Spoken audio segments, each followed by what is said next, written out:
It's a proud nation with beautiful reminders of its medieval history still standing today. As next-door neighbor Russia continues its war in Ukraine, and refugees come here in search of safety and security. This is Estonia, a place that may surprise you, with a strong focus on female leadership and empowering women, to its cultural hotspots and its world-famous music festivals. Our team of Penn State student journalists traveled more than 4,000 miles to bring you stories about the people, places, and news here. You know, the atrocities happening, human suffering, and it is very personal for Estonians. This is the Center County Report in Estonia. Hello from Tallinn, Estonia. I'm Logan Barandis. Thanks for joining us for the Center County Report special. And I'm Hannah Markovich. There are many stories that we want to share with you today, but first, here's a look at exactly where we are. We're in Northern Europe in the Baltics. Estonia borders the Baltic Sea and the Gulf of Finland. To the south are Latvia and Lithuania. And right next door, Russia. This used to be part of the Soviet Union, but for the past 32 years, it's been fiercely independent. And these days, Russia's war in Ukraine has Estonia and others very concerned. These are tense times in many places across the world. Here in Europe, many fear of Russia expanding its war from Ukraine to other countries. So how does the small but fiercely independent Estonia look to defend itself against an aggressive neighbor? Carlos Garcia reports. On a cold and snowy day, soldiers in this forest are training for a potentially worst-case scenario, a Russian attack on Estonia. This is the Tapa military base, less than 70 miles from the Russian border. The Estonian military granted access to our camera crew to see these soldiers in action. Howitzer crew leader Martin Lasik says he's ready to defend his country. I know I'm ready. I can't speak of the others, but I know that I would come and protect my country. This base is home to NATO troops from Estonia, as well as almost 1,500 NATO soldiers from Great Britain, France, and Denmark. The United States has also deployed an infantry unit consisting of around 80 to 250 men. NATO has bulked up its presence in the Baltics since Russia's invasion of Ukraine, for fear that Vladimir Putin could try to reclaim small countries like Estonia that were once occupied by the former Soviet Union. It comes back to the fact that Estonia set out the principle that we don't ever want to be alone again, compared to in year 39, when pretty much we were isolated, left between the bigger forces in geopolitics. Those bigger forces? First, Soviet control, then occupation by German Nazis, then in 1944, re-invasion by the Soviet Union, the start of a half-century of Soviet rule. Now, 3 decades after becoming a free nation again, Estonians vow to protect their freedom. But the country has only about 40,000 soldiers, so membership in NATO provides powerful protection from Estonia's aggressive next-door neighbor. Behind me, the border between Russia and Estonia divides a country at peace and a country at war. Formerly overrun by the USSR, this tiny but fiercely independent nation could be prone to attack next. They understand that the war in Ukraine is about more than Ukraine. To Estonians, it's also about their own national defense. Estonia requires young men ages 18 to 27 to serve in the defense force for a minimum of 8 months. Orm Leopold Lucas, an 18-year-old student at the University of Tartu, recently started his service. He says many Estonians are worried about what could happen. There's definitely a worry. Even in my class, I've seen that people worry. What saddens me is that a big amount of my friends and the classmates say, oh, when the Russian invades, I will flee from the country. So that's a little bit worrying for me. I definitely see that when the Russia invades, I'm definitely going to stay here. I'm going to protect my country because I love it. Even some Russians living in Estonia say they would fight to help their new home country.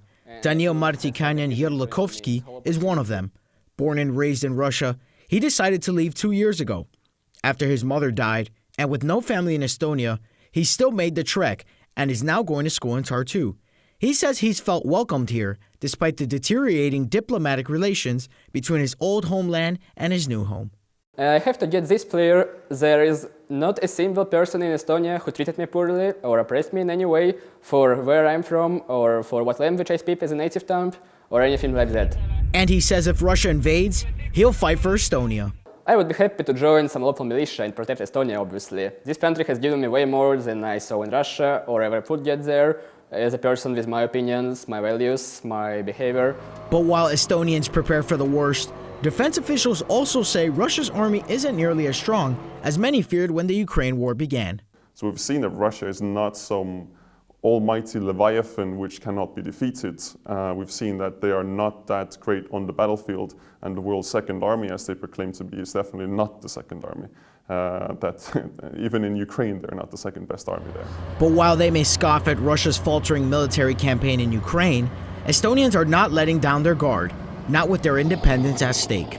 At the top of military base, I'm Carlos Garcia for the Center County Report.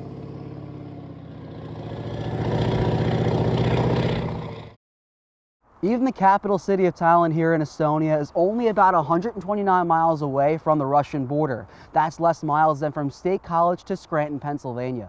The fighting in Ukraine has displaced more than 8 million people, according to the United Nations. Thousands of refugees have made their way to Estonia. Some hope it's temporary, but for others, it may be a whole new life.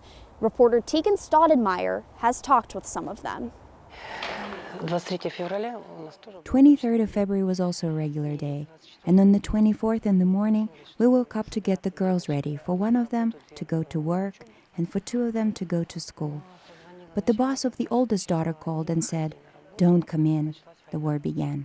Valentina Sudakova lived in a church for a week with her daughters before coming to Estonia, leaving her son and his family behind. When we arrived in Estonia early in the morning, I understood we're somewhere in a different world. I also have the oldest son, so he has a son, the grandson with whom I used to spend time. The first 3 months they lived all together in Ukraine.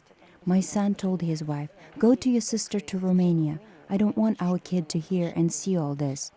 And his wife lived in Romania for 7 months with a child. My son felt lonely and sad. When I was talking to him on the phone, he would be telling me something so I would feel better. And then he'd sigh like this and say, "I am so lonely." And my heart cries for him. He's one and alone. And I'd say, "Son, I'll come visit." And then he'd say, "No, Mom, you're not allowed to come yet. It's dangerous here." Sudakova is volunteering with Helping to Defend in Tallinn. She has found a community there and is using her talents to help Ukraine, along with Jana Ratas. We are making camouflage nets for the help of Ukrainian defenders, both the army and the territorial defense. When I came here, I understand here my soul finds rest. This is a piece of Ukraine. Making this camouflage, it has such different aspects. The first is that you can make something with your hand, and handicraft always has had such a therapeutical influence. And this is also like a community center, people coming together, making new friends, and learning each other's languages. See, look, those women knit those leaves, those cloths. When we knit, they knit, we cut. With each patch, we transfer our warmth. The hope that this patch will protect a soldier from a bullet.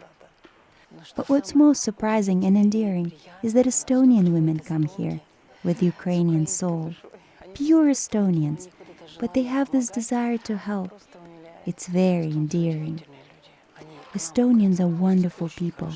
Us Ukrainians, they treat us very well.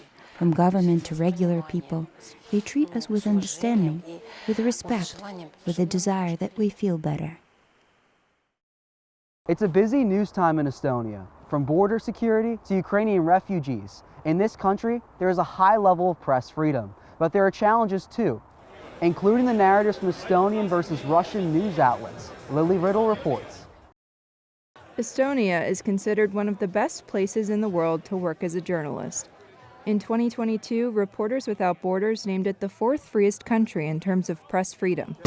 After Vladimir Putin's invasion of Ukraine in February of last year, the Estonian government put millions of euros toward creating Russian-language outlets to cater to its Russian-speaking population, about 1/4 of the country's people.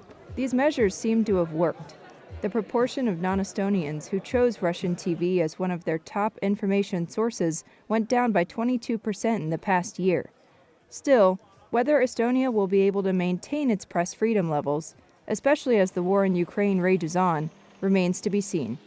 I'm Lily Riddle for the Center County Report. One of the more interesting facts about Estonia and this part of the world is that so many women are in key political leadership roles. The Prime Minister of Estonia is a woman, along with Finland, and many are earning praise for their innovative and effective leadership. A key focus for Estonia is also on young women too, including technology learning programs for STEM learning known as the Unicorn Squad. In Estonia's oldest schools, young girls are chasing big dreams. I want to be a doctor. Every time when I go out of this class, I knew something new. Here, 8 to 14-year-olds are learning advanced technology lessons. They're part of a group called the HK Unicorn Squad. It's a nonprofit created to teach technology skills and applications. And there's one rule: only girls are allowed. Ironically, this girls-only initiative was created by a man. Taavi Kotka is an engineer and entrepreneur whose daughter Helena was kicked out of a robotics class because she was not as advanced as most boys in her class. Obviously irritated, because it's not only in Estonia, I think it's in all countries that girls are not having proper access to technology. To prove the technological potential of Estonia's young women, Kotka founded the Unicorn Squad. Today we can say that after 5 years later, almost 3,000 girls later, we can say we were right. Lise Koser, a Unicorn Squad board member, was inspired to join the group because of her daughter's interest in technology. A spark in this girl's eyes when they finally understand that technology isn't scary, that they don't scare anymore. And this is the best part, I think. One afternoon at the Tallinn Cathedral School of Learning, Unicorn Squad students were greeted in the classroom with cinnamon buns and tea in their own customized mugs. While enjoying their treats, the girls attentively watched a tutorial video taught by Koser. The magic of the lesson starts inside the Unicorn Squad headquarters garage. Boxes like these each contain a lesson for Unicorn Squad students to learn. Hundreds of these are sent across Estonia. Today's lessons for students here in Tallinn: how to put up and use a green screen. Anu Masso's daughter Anne is one of the students. She's been interested in technology since first grade, so Anu did everything she could to help Anne dream big. Like a mission to support my child who really had passion in this kind of things. Though the Unicorn Squad has impacted almost 3,000 girls, women still struggle to obtain equality. Estonia, like many other countries, has a gender gap in the workplace. In Estonia and around the world, a lot of the boys are dealing with programming, but quite often girls are left behind, and that's the reason they're not getting jobs in technology and programming. Girls are about 1.5 years behind from boys, and it's not fair to teach them together. But women in Estonia are now breaking gender barriers by holding more prominent and powerful roles, like the nation's first woman prime minister, Kaja Kallas, who was just re-elected to a second term in March. I've always said the principle that you do what you love and you will be good at it. So discover your strengths and work on your strengths, because there you can become #1 in the world. Kallas is a role model for women across the country, and there are others. Annika Aris, CEO and founder of Milton New Nordics Consultancy, knows what it takes to build a company as a woman. I think traditionally we have used to seeing men wearing suits and tie, and this is in power, and this is the image of a leader. Aris believes if more women become role models, the perception of how a politician looks and acts like will change for the future. To empower means you empower every day. It means that you don't say that there isn't a problem. The door is open for women all the time. Well, I'm sorry, it's not open all the time. If you see that a woman is not stepping up, then you need to empower them to do that step. Women in positions like Aris and Kallas inspire girls here to keep dreaming big, girls like the Unicorn Squad. But I really think I want to do something that is in technology, and because of my father and the school. In Tallinn, Estonia, I'm Hannah Markovich for the Center County Report. Russia's invasion of Ukraine led to thousands of Ukrainian families fleeing the war zone and making their way to Estonia, looking for shelter and safety. Many remain here, trying to get an education for their children, but with many schools already filled, one school in Tallinn was created especially for them. It's called the Freedom School. Angelica Rubin takes you inside. In the center of Tallinn lies Vabadus School, the Freedom School. Created in less than 4 months exclusively for Ukrainian students displaced by the war back home, Headmaster Olga Selecheva never thought it could be done. First, my reaction was like, are you kidding? To make a school for 500, 600 students, and we have only summer, it's like, it's impossible, it's unreal. But last fall, the school did open, welcoming more than 500 students and providing them an in-person education for the first time in months. I was very nervous about being in the school because it's a new atmosphere for me. It's really different from Ukraine, and I actually enjoy it. The school was created by the Estonian government as a show of support and solidarity with Ukraine, generosity that stems from the fear that if Russia succeeds in Ukraine, Estonia could be next. Both countries also share memories of Soviet occupation. After the war began in February of last year, many Ukrainian children switched to online learning. But the virtual format wasn't sustainable long term, and many children and their families came to Tallinn looking for an in-person approach. One of the biggest challenges, language. This school is the only one of its kind in Tallinn for grades 7 through 12, teaching 60% of its classes in Estonian and 40% in Ukrainian. If we talk about our school, so it's something new because usually it works when you are like at the first grade, or you have learned this language and then you start to learn only in Estonian language. But here we start from zero. Danielo Baiduhanov finished his studies in Ukraine, but he's at the Freedom School in order to enter university in Estonia, which means he has to learn Estonian. Honestly, it is very difficult language for me, and I think for all Ukrainians. But students adapt. I always miss my Ukrainian school because our class was very friendly, and I enjoyed time spent with them too much. But now I'm happy that I'm in Freedom School because it is a chance for me to continue my studying normally. The school also requires English lessons, Estonian citizenship class, and elective courses like music, art, and photography. Daniel Cole is an English teacher at the school and the only native English speaker here. Despite his decades-long teaching career, he says this is a first. Well, I knew that it would be a challenge because of the fact that they'd been in such a strange situation, having to leave their homes, many of them with fathers still away, families split. I didn't even know what we were going to come into, really. The changes don't just stop at the language barriers, but also in Cole's outlook and his teaching beliefs. I know we have our targets and we're part of the curriculum and all that, but this has to be a good experience for them. And if a good experience means saying, right, today's lesson's off, we're going to just have a laugh, talk about stuff, and then that's how it has to be, I think. And students like Shetinin, Hurets, and Baiduhanov don't know when or if they'll go home. Alexandra Krasnivska is a teacher here and one of 39 employees from Ukraine. I am over 30 years old, and I have never thought that after 30 I would start my life from zero. She lives 60 miles from Tallinn and commutes every morning. The student's desire to learn is what keeps her going. There's such initiative, such desire to do everything, to learn new things. That was a huge surprise for me. And in spite of what some of them have been through, they keep living and keep finding joy. And that makes me smile. Not only can Ukrainian teachers at the school guide students in a language they're used to, they're also part of their support system. We understand each other very, very well because they also saw the same things. They also saw war. As for the future, I am sure that Ukraine, of course, will win, and the war will not go in, I'm sure.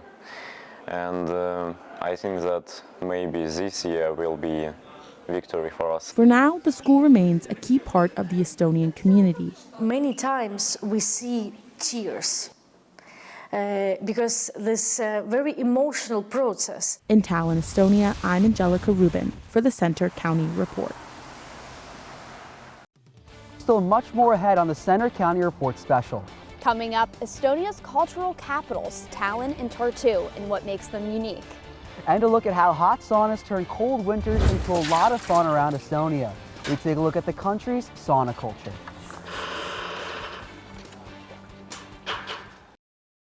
The city of Tallinn has a deep medieval history that includes the Teutonic Knights and the Northern Crusades. Reporter Adam Babetsky looks into Tallinn's roots and its connections to the modern-day city. Basically a lot of soot and charcoal in here. Near the busy, tourist-filled streets of Tallinn, archaeologist Silver Jaeger and his team of researchers are working to uncover the remains of an ancient trading hub. This I think it's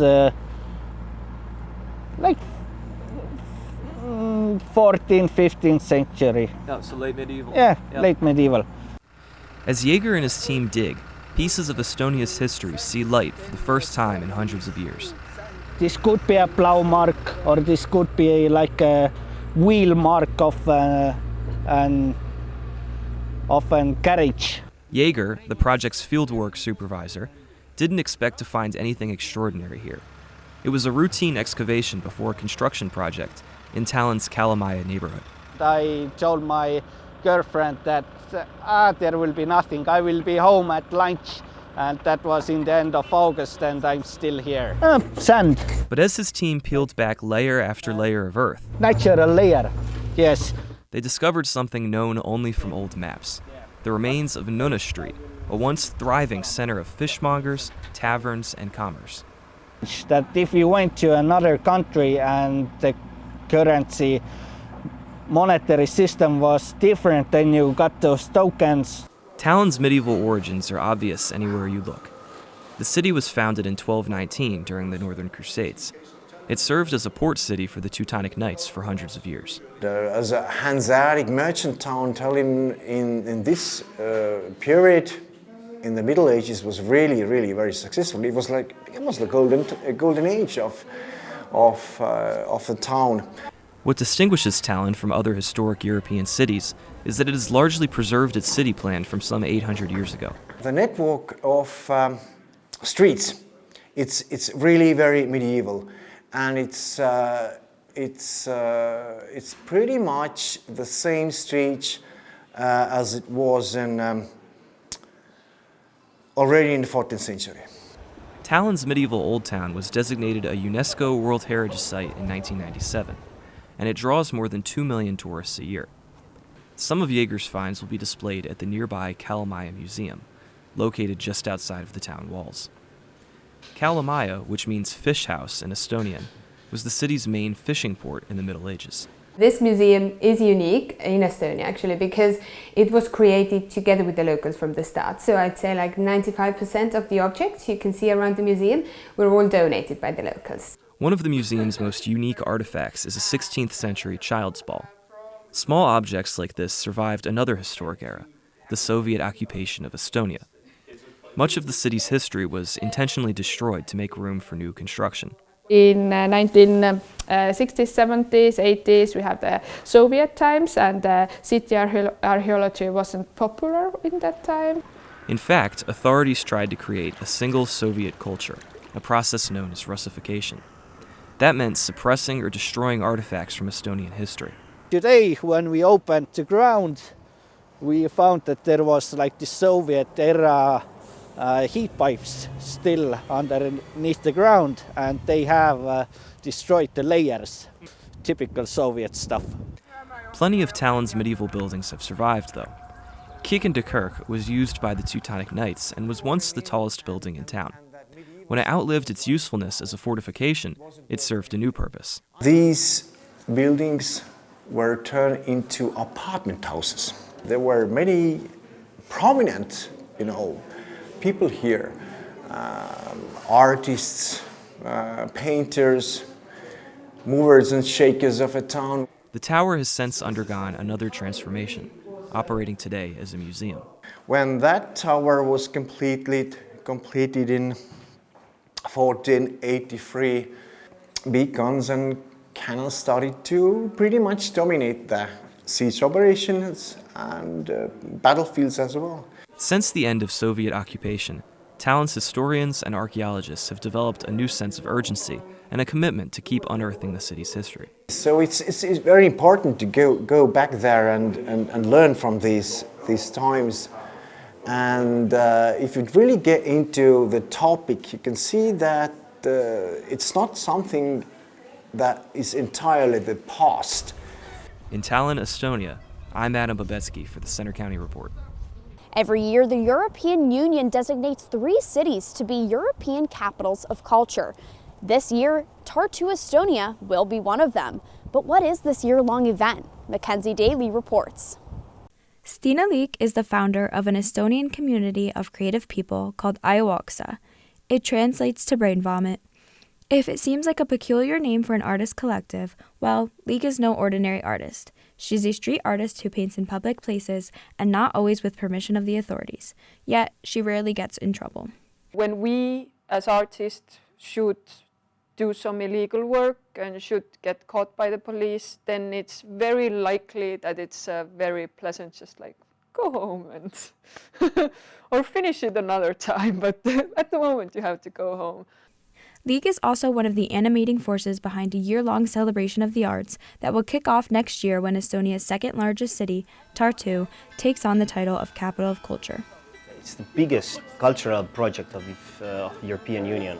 We're talking about 1 million visits of our program. We're talking about hundreds of projects. We're talking about thousands of events. Ernie Kask is part of the team that put together Tartu's bid to become a capital of culture. Every year, the European Union awards the title to 2 or 3 cities, giving them the opportunity to showcase their culture and underscore the common values and history shared throughout Europe. The winning bids are announced 4 years in advance, giving the cities time to upgrade their infrastructure, attract new investments, and plan their year-long program. One project that Liik is involved with is a street art festival called Stensibility. In existence for 13 years now, it's a chance for artists like her to exhibit work that might be mistaken as graffiti, except that it typically provides an upgrade to the neighborhood and has given Tartu a reputation for a vibrant street art scene. With Stensibility, we have like a manifest that we all agree upon, that street art should always give more to the environment, and it's not just blatant vandalizing. So I guess that has also helped us gain the trust of the city, the police, and everyone else. In light of her nonconformist approach, it seems fitting that Tartu's theme or artistic concept for its Capital of Culture celebration is Arts of Survival. Challenges to Estonian survival such as high inflation, environmental degradation, tensions with Russia, mental health issues, and political polarization will be dealt with through art. I think our program tries to tackle those issues and make some meaningful content out of it through exhibitions, lectures, theater performances, concerts, community projects. Another angle of the survival theme is sustainability, with focus on how to lead a good life in the future. For example, one of the more than 300 events is titled Washing Machine Made of Beetroot. It emphasizes the do-it-yourself mentality. But Tartu 2024 will also reinforce the theme through its collaboration with sustainable events company Acento. Co-founder Christina Kerga says the program has taken sustainable culture seriously since the beginning, and they have created a strategy to track the environmental footprint with an eye to being eco-friendly. We have helped to measure, for example, the transportation kilometers, the waste amount generated during and when preparing the event. So from strategy point of view to very practical hands-on work.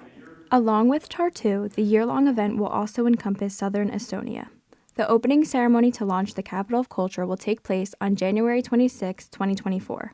Reporting from Tartu, Estonia, I'm Mackenzie Daly.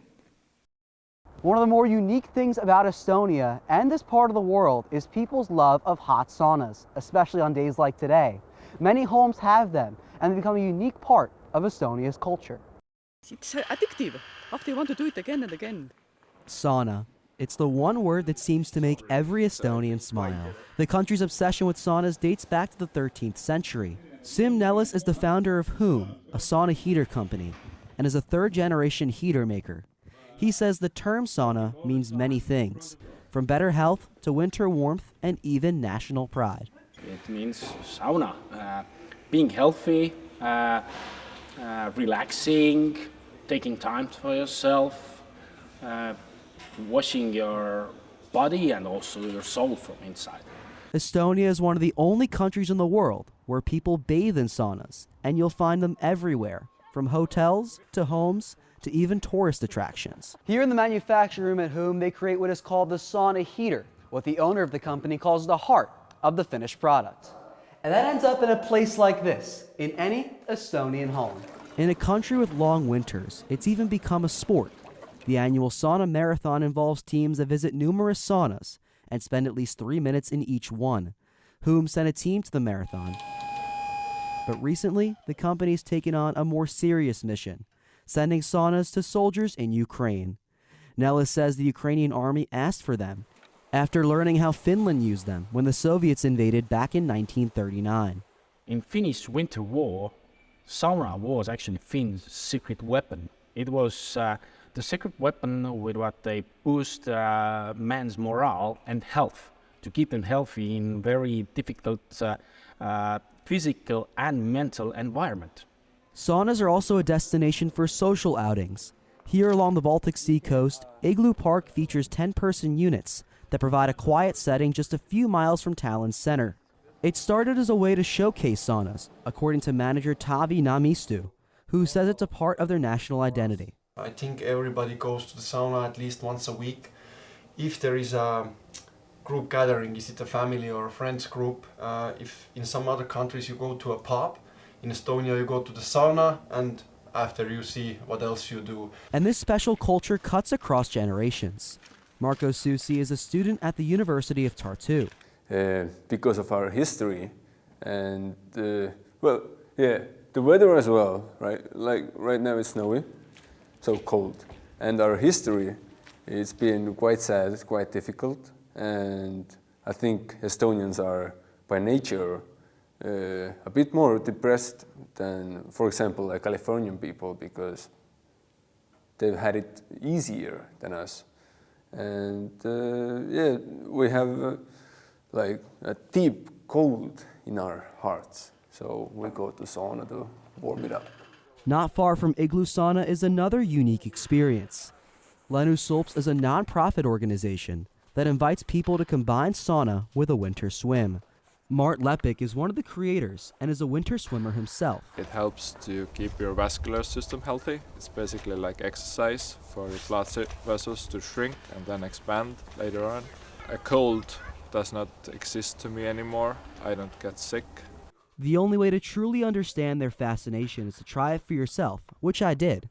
But after you first jump in the Baltic Sea, with water temperatures close to 0 Celsius, the sauna afterwards doesn't feel as warm as most. Lepik says that's because having it too hot could be dangerous. Your heart is going to start racing, you might lose your consciousness. So this is what we're not trying to do here. You need to warm up slowly, it's a slow process. Fantastic! Mia here says a warm sauna is addictive and it gets Estonians through the long, cold winter. It's in our blood. In Estonians have this sauna culture in the blood, and why they like it is because it's cold country, very dark country, and you know sauna is the place where you can warm up in a winter. It's a socializing place. Estonians are very introvert, so in saunas they open up and they start to talk to each other, and everyone is one big family finally, not fighting. In Tallinn, Estonia, I'm Logan Barandis for the Center County Report. Still to come, Estonia's stateless citizens, who they are and where they come from. Plus, this country's major focus on the environment and its push for sustainability. And Estonia's love for basketball, how one magic moment on the court 3 decades ago is still inspiring players and others today. Those stories and more when our special continues. I'm now here in front of Estonia's parliament building. In Estonia, there are so-called stateless citizens, and these are people who are not legally citizens of any country. Reporter Hunter Smith takes a deeper look into the issue. The government feels a bit hostile, right? Even though you are from here, you to some extent know the language, you pay the taxes. The question for me is whether I want to take the Estonian citizenship or not. Some time ago, I thought that I shouldn't take the Estonian citizenship because of the, I wouldn't have to go to army. But, the traveling part, then the legal status, like lack of protection overseas, for example, lack of possibility to vote also is not the status I would like to remain in.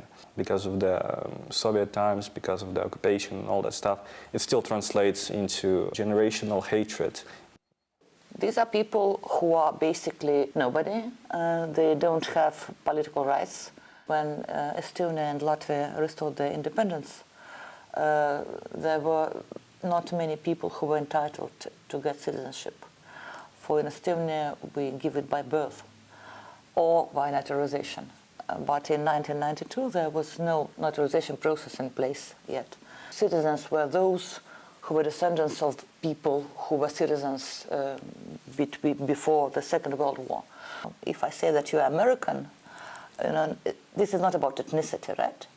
This is something very different. But in Estonia, if you say Estonian, this is about ethnicity. I understand the fears of Estonians, but I also see the problems of Russian speakers. The problem here is that national minorities in very many member states, not only in Estonia, if these national minorities are by the origin, I would say, from former empires, they are taken as security risk.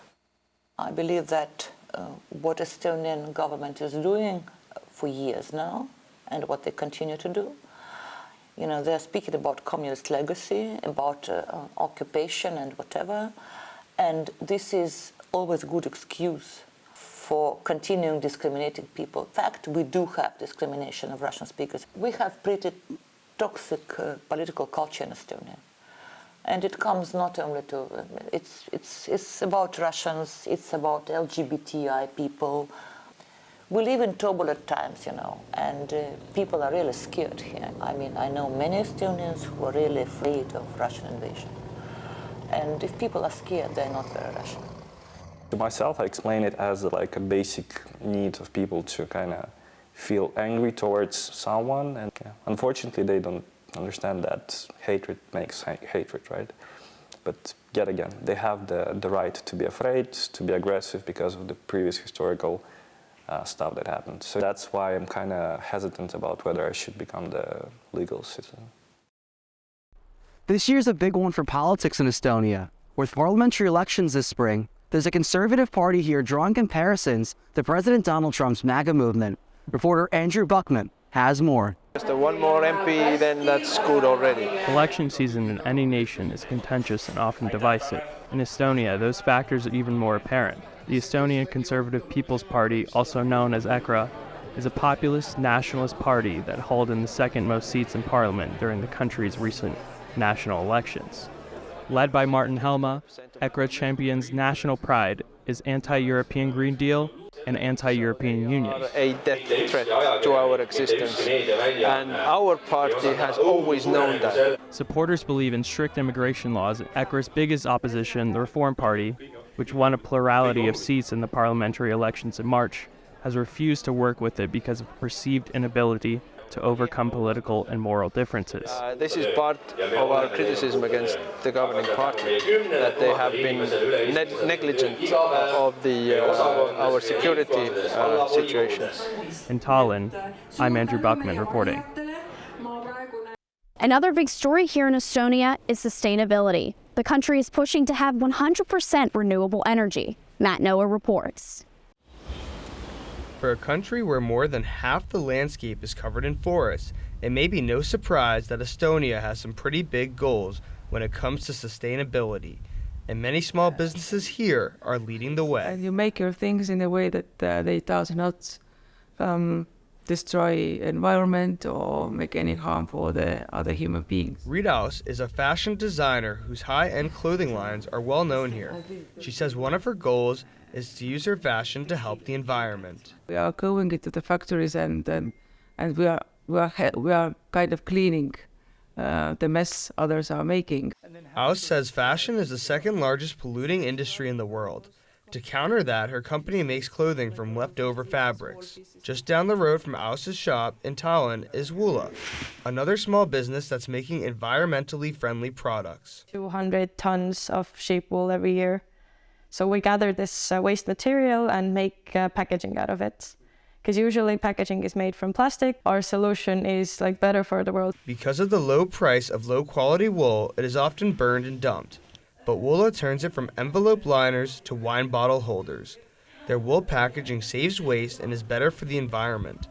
But it's still challenging when many people don't yet buy in. There is a huge part in Estonia who doesn't care at all, doesn't even want to sort trash. So I don't know, as a nation. For a country with the largest amount of protected land in Europe, Estonians don't fully agree on how that land should be used. Very mixed picture.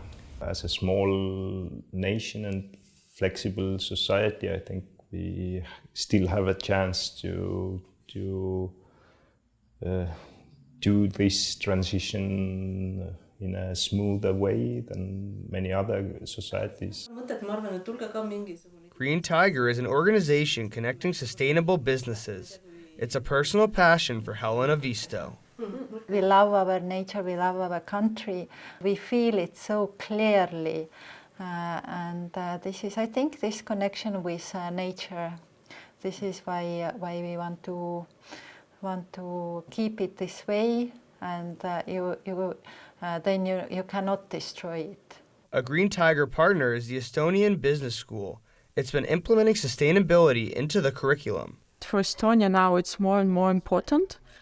Because we faced energy crisis and it comes very urgent need. An urgent need because of what's happening in other parts of Europe, the Ukraine war and instability over fuel supplies. 80% of oil shale used globally is extracted in Estonia.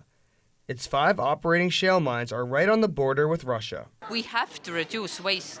We don't want to dig up northeast Estonia for mines. We can do it better. She says most of the waste produced by Estonia is from oil shale plants, and that's a challenge for a country that hopes to reduce greenhouse gas emissions 70% by 2030. We are a unicorn country. Yes, we fight with the old traditional ways of doing things, but we also have the initiative and the ambitions. Kati Kank believes this small country can make a big difference in the world. We always feel that we might be too small to make a difference, but then again, it really empowers us to know that we are powerful enough as a country to make a difference and show the example and the inspiration for other countries. Because nobody asks in the end how small you are. From politicians to small businesses, sustainability is a passion because of Estonians' love for nature.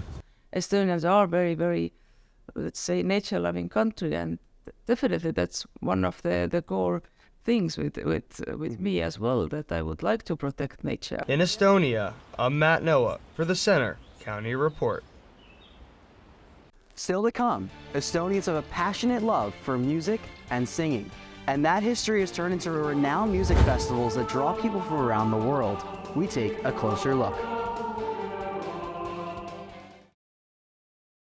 In sports, the Baltics have a long and proud basketball history, and Estonia is no exception. Part of that pride comes from the Estonian national team, winning the last Soviet Cup in 1991, on the eve of their independence. Reporter Joseph Callahan Jr. has more on the story of Kalev. I really love this sport, you know. I'm all my life in a sports and in a basketball, and I'm happy. Ivar Kuzma has coached basketball for almost 20 years. He is now at the helm of his alma mater, Audentes, a prep school in Tallinn. To him, and many Estonians, this sport is a symbol of their identity, with roots in their struggle for freedom. Through much of the 20th century, Estonia was occupied by the Soviet Union. Life before their independence wasn't easy. And in 1991, in January, we had no heating, almost no heating. It was the winter when the Soviet Union blocked our fuel channel. We didn't have any diesel, didn't have anything to heat our houses. But tough times bred a hopeful, new generation. Kuzma was an inspiration for people like Alan Kaldoja, who was a part of a championship basketball team at the University of Tartu. He's still playing in amateur leagues now. Kaldoja was also inspired to play by an important piece of his country's history. Estonia's team for the USSR Premier Basketball League, KK Kalev, had played in it for 67 years and never won a championship. But after Estonia broke away from the Soviet Union in 1991, the team decided to continue playing in the league, despite mixed feelings from the public. There was a contradiction because we wanted to be a part of anything Soviet. And this is a Soviet championship, what to do. But on the other hand, when the game starts, everyone is like cheering for Kalev, Yeah.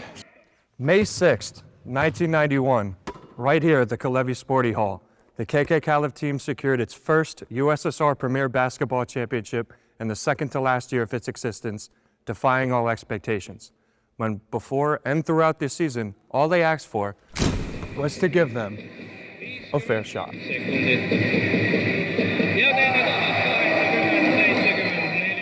The team's success was legendary. Decades later, Estonians still relive the story as a highlight of their national pride.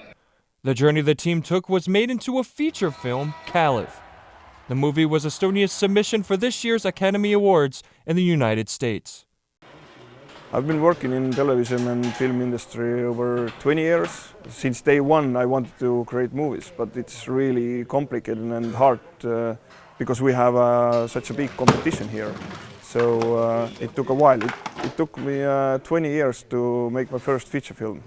Ove Moosting, the film's director, told the story of Kalev through three key characters. So we have a coach who has lose everything. We have a bench boy who's so keen to get to the team and get to the court. And then we have a really hothead Aivar Kuusma. Saadad lõpuni koju.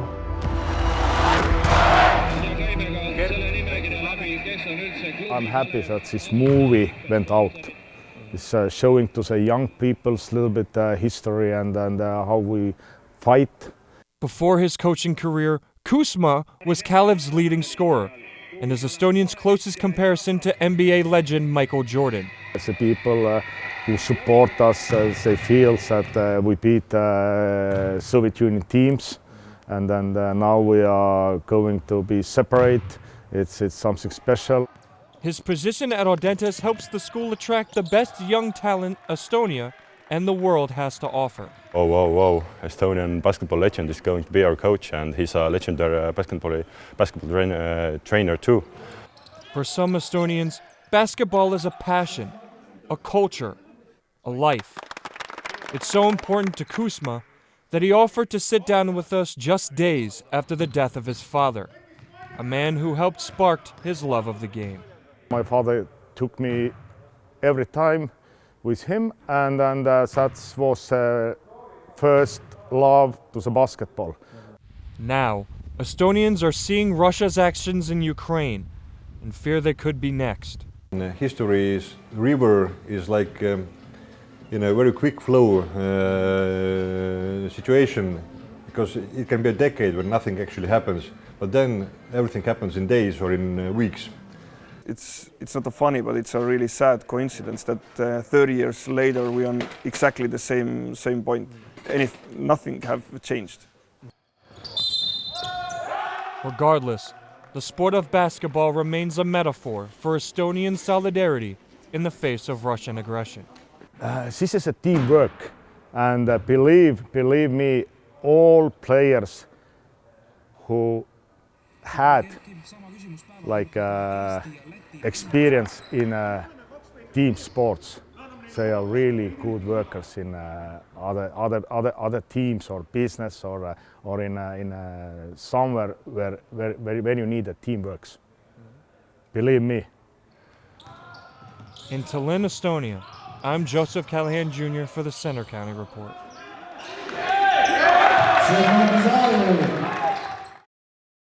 Estonians have a deep connection with music. In fact, their independence from the Soviet Union became known as the Singing Revolution. Reporter Sarah Pellis takes a closer look into their love for song.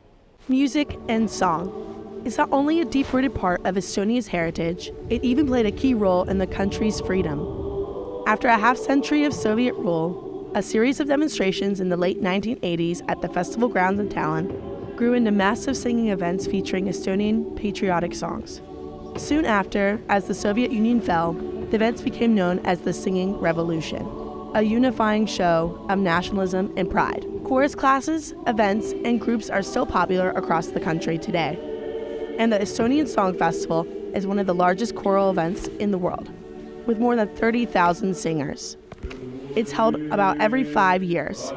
Many Estonians participate in this tradition starting when they're young children. The next Estonian Song and Dance Festival is 2 years from now, in July 2025. It'll mark the 150th year for the Song Festival. This is Sarah Pellis with the Center County Report. That's all for this special edition of the Center County Report in Estonia. I'm Hannah Markovich. And I'm Logan Mirandis. Thanks for joining us and watching our stories from around this fascinating country. Goodbye from Tallinn.